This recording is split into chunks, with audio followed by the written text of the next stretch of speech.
Respetando la puntualidad de todas, vamos a comenzar. Buenas noches, estimados participantes. Bienvenidos al tercer encuentro síncrono del trimestre 2025-1 para la unidad curricular Psicología de la Personalidad 2, secciones 1 y 2. Quien les habla, la tutora y profesora Yosbeli Vázquez. En esta ocasión, el objetivo de este encuentro de aprendizaje es darles a conocer los detalles y lineamientos de la actividad sumativa 3, que debe ser entregada en la semana 8, es decir, a partir del próximo lunes 10 de marzo hasta el domingo 16 de marzo, siendo la fecha límite para esta tercera entrega el martes 18 de marzo. Recuerden que si entregan el lunes 17 y el martes 18, no tiene ninguna penalización en la calificación porque se encuentra dentro del rango estipulado para la entrega. Este espacio también es oportuno para notificarles que aún se encuentran en proceso de revisión, corrección y calificación los trabajos correspondientes a la actividad sumativa 2, que para ustedes consistía en la realización de un diagrama conocido como B de Gauguin, donde desarrollarían el tema los factores explicativos acerca de la personalidad. Las observaciones del mismo la tendrán en la retroalimentación de su trabajo para que conozcan los aspectos teóricos que les faltó incorporar.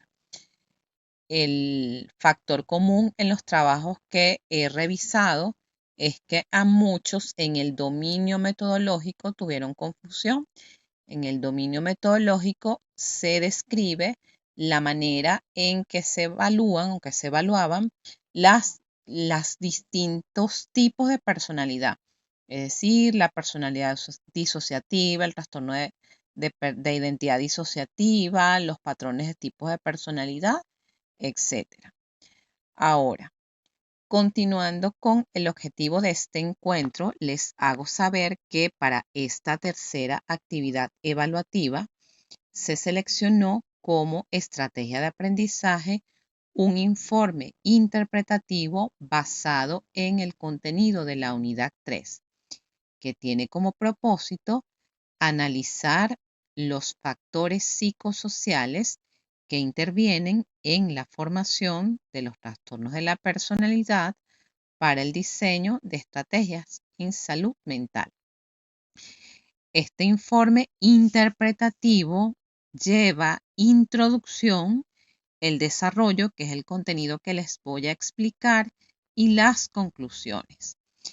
Este informe interpretativo debe estar basado en el análisis de los siguientes aspectos teóricos.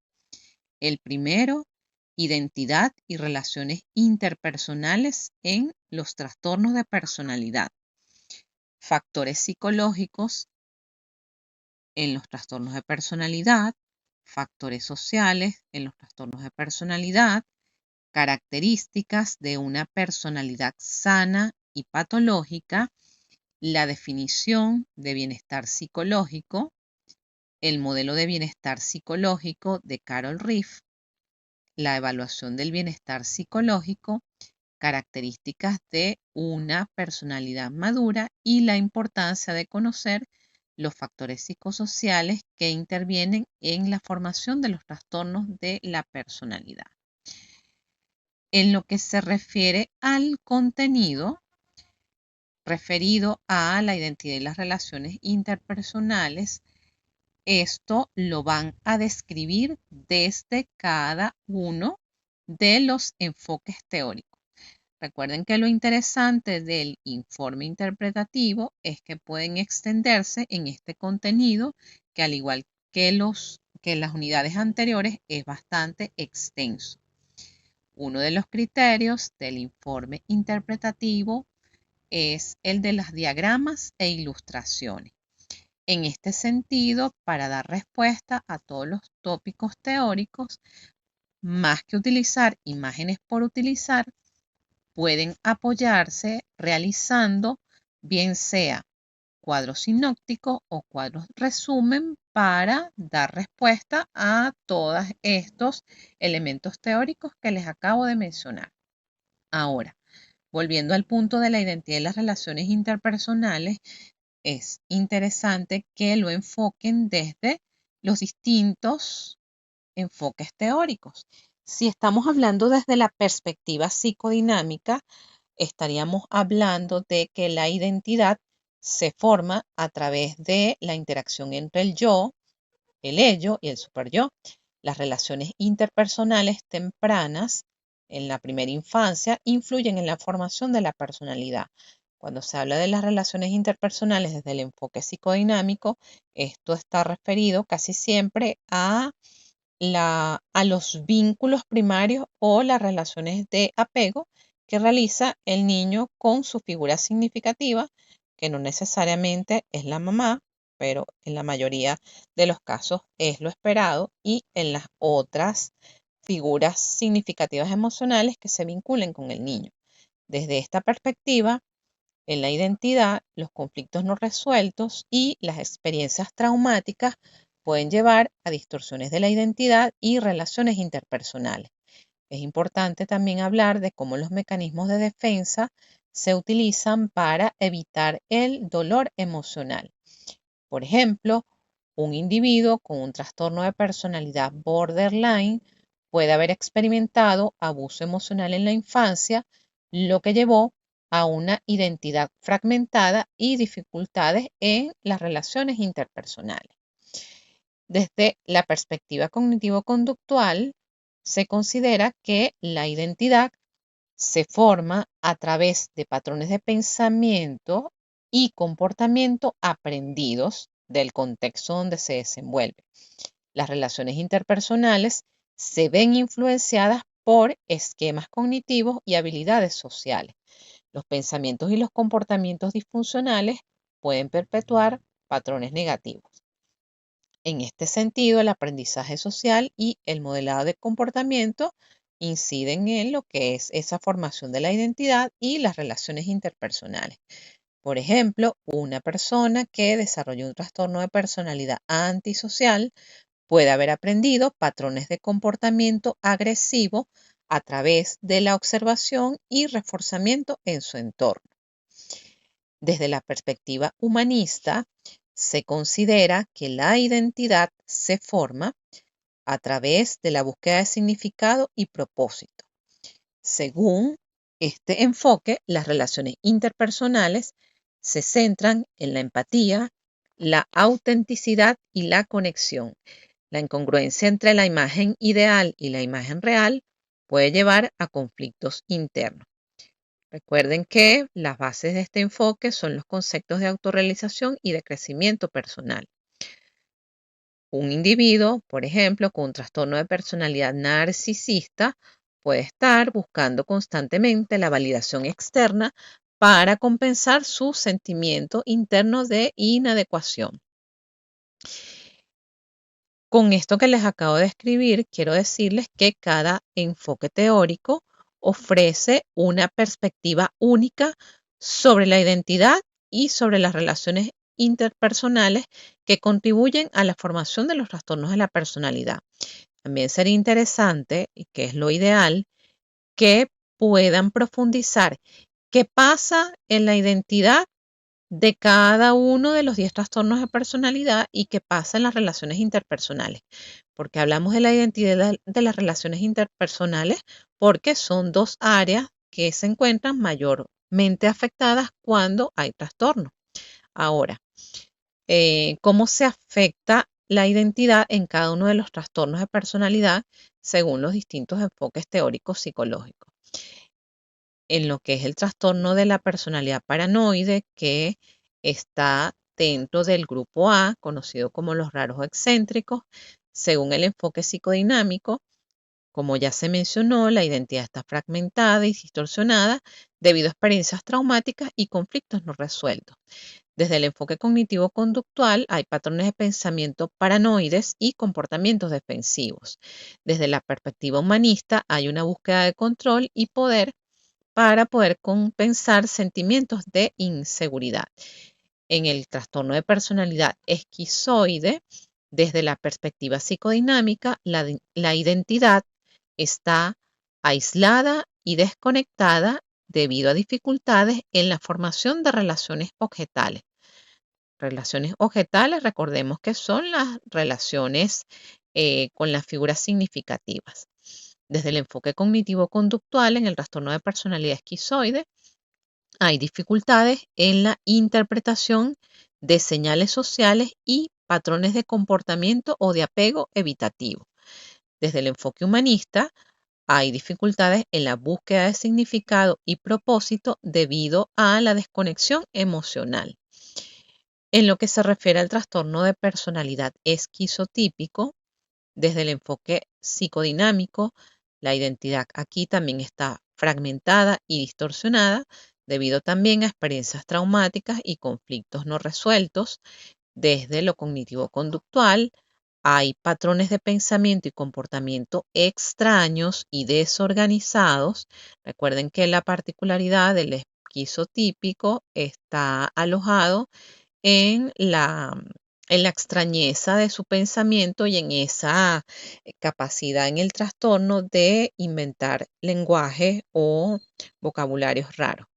Desde el enfoque humanista hay dificultades en la búsqueda de significado y propósito debido a desconexión tanto emocional como cognitiva.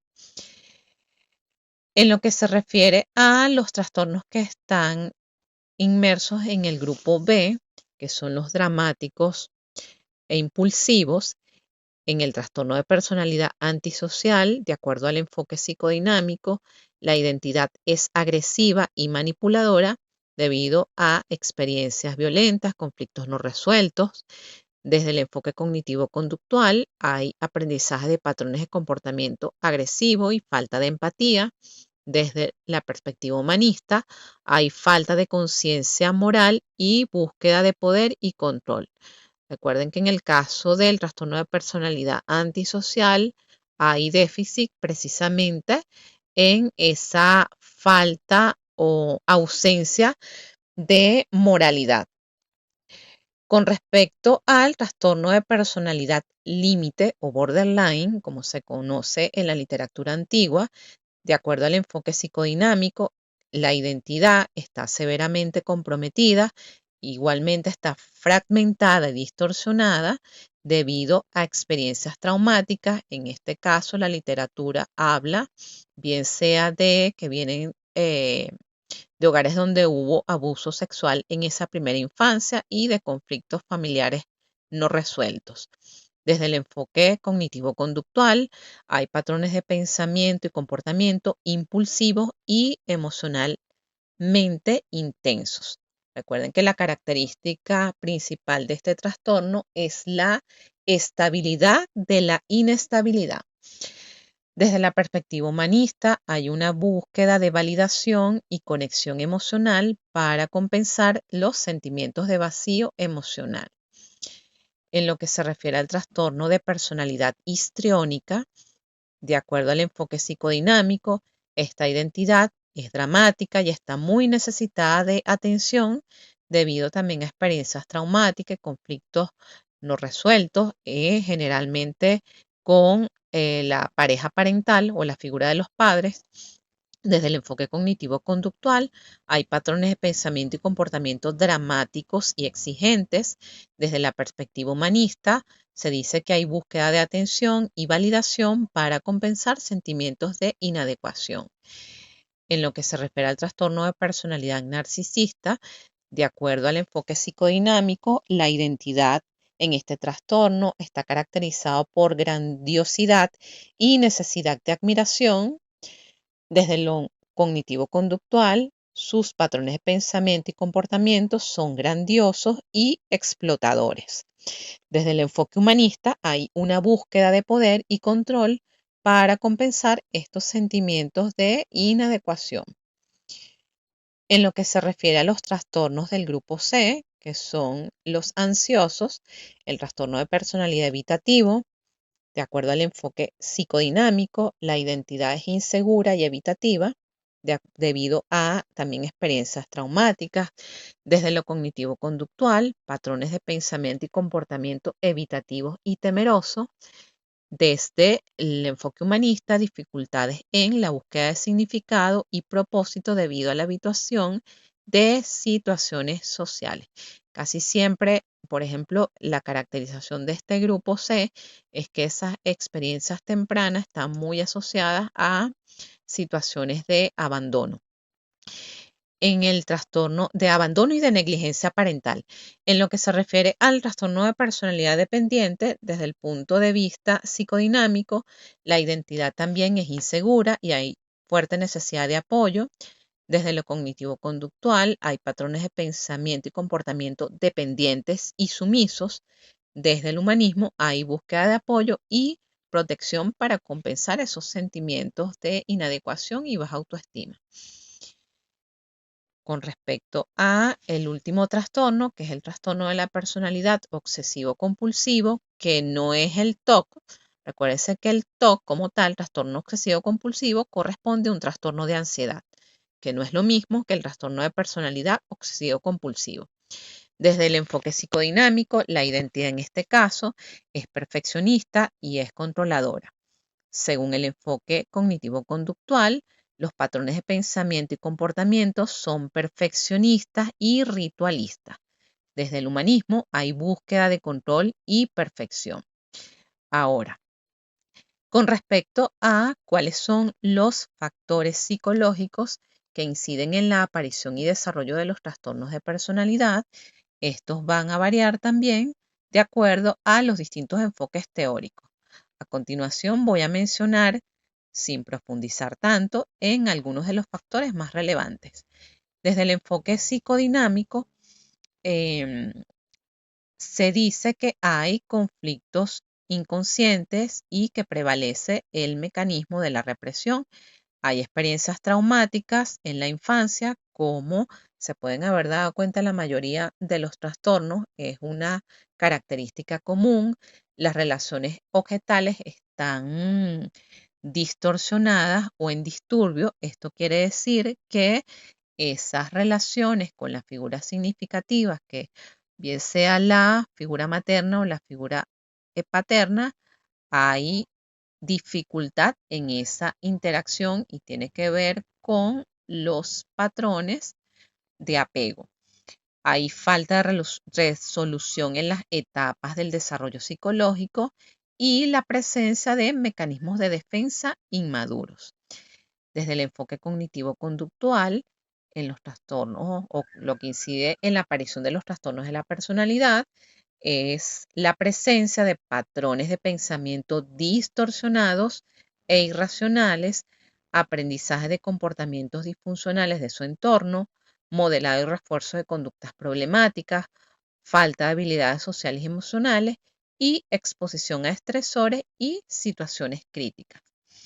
Desde el enfoque humanista, hay falta de autenticidad y congruencia, dificultades en la búsqueda de significado y propósito en la vida, hay incongruencia entre la imagen ideal y la real.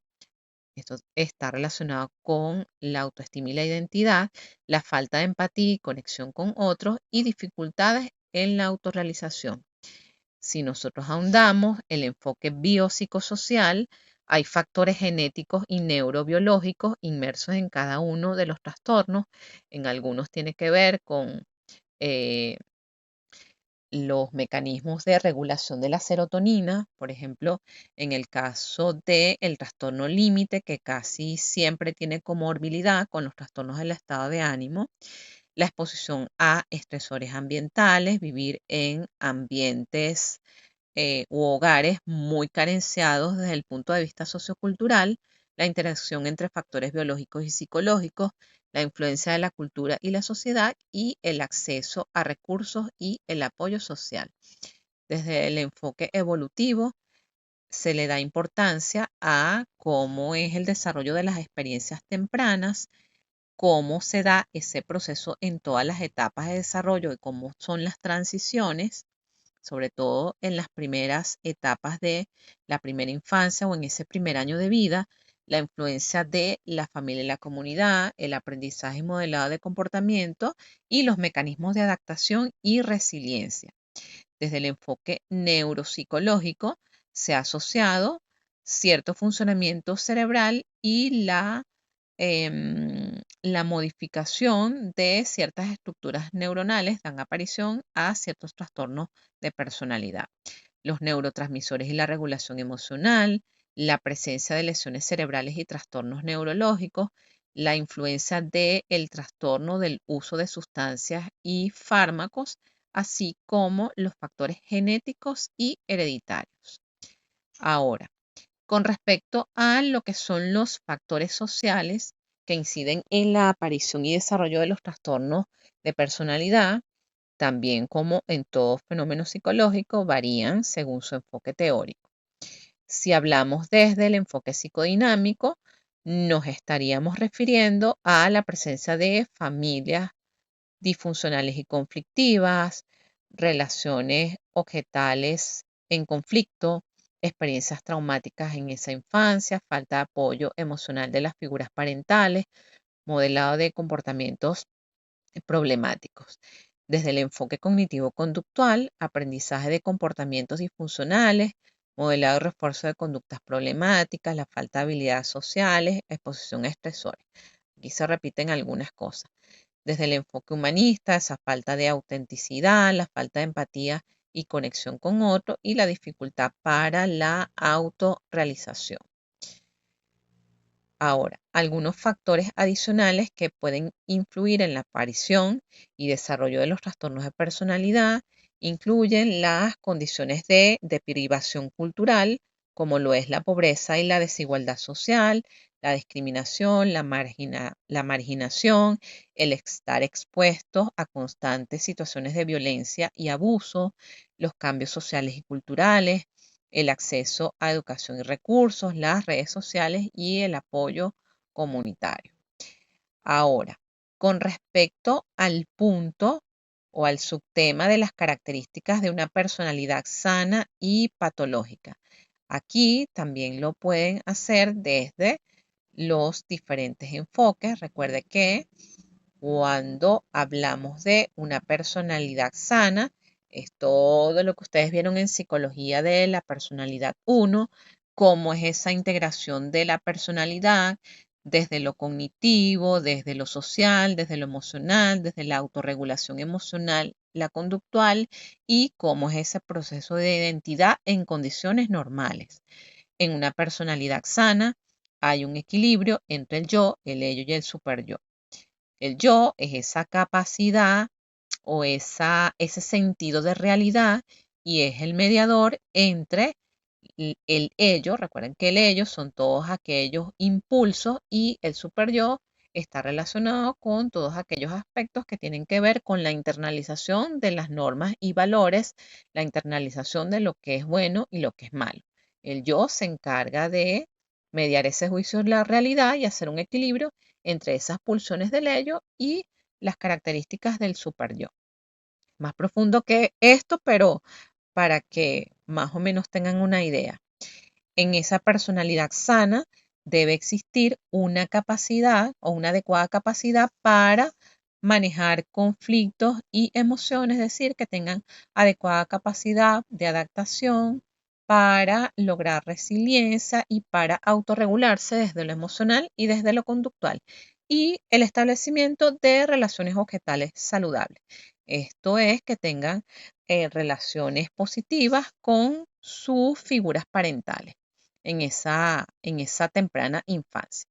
Ahora, en lo que se refiere a la caracterización de la personalidad patológica, pueden incluir esa definición que hace el manual diagnóstico de SM5, que es el patrón rígido e inflexible, y todas las características que ustedes describieron en la unidad 1. Desde ciertas perspectivas, hay conflictos inconscientes no resueltos, la presencia del mecanismo de defensa, represión y negación de las emociones, dificultades en la regulación emocional, dificultad en las relaciones objetales. Si estamos hablando desde el enfoque conductual, estaríamos hablando que en una personalidad sana hay un pensamiento racional y realista, hay un comportamiento adaptativo y funcional, adecuadas habilidades sociales y emocionales y capacidad para aprender y cambiar. Si es la personalidad patológica, pues estaríamos hablando de patrones de pensamiento distorsionados, comportamientos disfuncionales y problemáticos, dificultades en la regulación emocional y falta de habilidades sociales y emocionales. Si hablamos desde el enfoque humanista, la personalidad sana estaría caracterizada por autenticidad, congruencia, búsqueda de significado a propósito, empatía, conexión con otros, capacidad de autorrealización y crecimiento. Si estaríamos hablando de la personalidad patológica, entonces es lo contrario. Falta de autenticidad, dificultad en la búsqueda de significado, incongruencia entre la imagen ideal y real, falta de empatía. Desde la perspectiva biopsicosocial, en una perspectiva sana, hay equilibrios entre los factores biológicos, psicológicos y sociales, hay la presencia de la adaptación y la resiliencia y un funcionamiento cerebral saludable. Desde la perspectiva psicosocial, la personalidad patológica, habría un desequilibrio entre los factores biológicos, psicológicos y sociales, vulnerabilidad a estresores y situaciones críticas, falta de acceso a recursos y apoyo social, funcionamiento cerebral alterado. Ahora, con respecto a lo que tiene que ver con el subtema de bienestar psicológico, van a buscarse varias definiciones de lo que es ese concepto de bienestar psicológico, que es relativamente nuevo, más o menos como de los años 80, 90. Van a describir el modelo multidimensional de bienestar psicológico de Carol Reef, que son 6 dimensiones, cómo se evalúa el bienestar psicológico, cuáles serían las características de una personalidad madura y describir la importancia de conocer todos estos factores psicosociales que intervienen en la formación de los trastornos de personalidad. En cuanto a la manera de hacer esta actividad, recuerden que es importante hacer una lectura, hagan su investigación de cada uno de los tópicos, hagan su esquema y en base a ese esquema desarrollen su informe. ¿Cuáles son las disposiciones? La portada debe contener los elementos institucionales. La portada no lleva imágenes ni colores. Aquí se debe mantener la homogeneidad en respetar todos los lineamientos de la universidad. El desarrollo es de 12 a 12 páginas mínimo, 20 páginas. Tienen bastante amplitud para exponer todos estos temas. Deben desarrollarlos todos. Todo el texto debe estar escrito en letra Arial 12, incluido títulos y subtítulos, el interlineado de espacio y medio, en formato institucional. Ya saben que eso es con respecto al espacio, 4 centímetros el superior e izquierdo y de 3 centímetros el derecho e inferior. ¿Qué vamos a evaluar? La introducción. Ustedes van a explicar cuál es el objetivo. El objetivo de este informe es dar a conocer el análisis sobre explican brevemente cuáles son los aspectos teóricos que van a describir, la calidad de la información, es decir, que lo que ustedes estén plasmando allí se corresponda con lo que indica la literatura, que toda esa información esté bien organizada, es decir, que existan apartados. No es dificultoso leer un informe donde está todo un texto lineal. Entonces, la recomendación es hacer esos apartados y subapartados por cada uno de los subtemas. La conclusión, que es el resumen de lo que ustedes van a exponer en su informe, y los diagramas e ilustraciones que ya les indiqué. Traten de no usar imágenes por usarlas, sino que pueden valerse de imágenes, pero también pueden hacer ustedes sus propios cuadros, resúmenes o sinópticos para sistematizar todos estos aspectos que tienen que plasmar de la unidad 3 y, por supuesto, la redacción y la ortografía. Esta tarea la vamos a entregar a partir del lunes 10 de marzo hasta el domingo 16, fecha límite martes 18. Con esta descripción terminamos.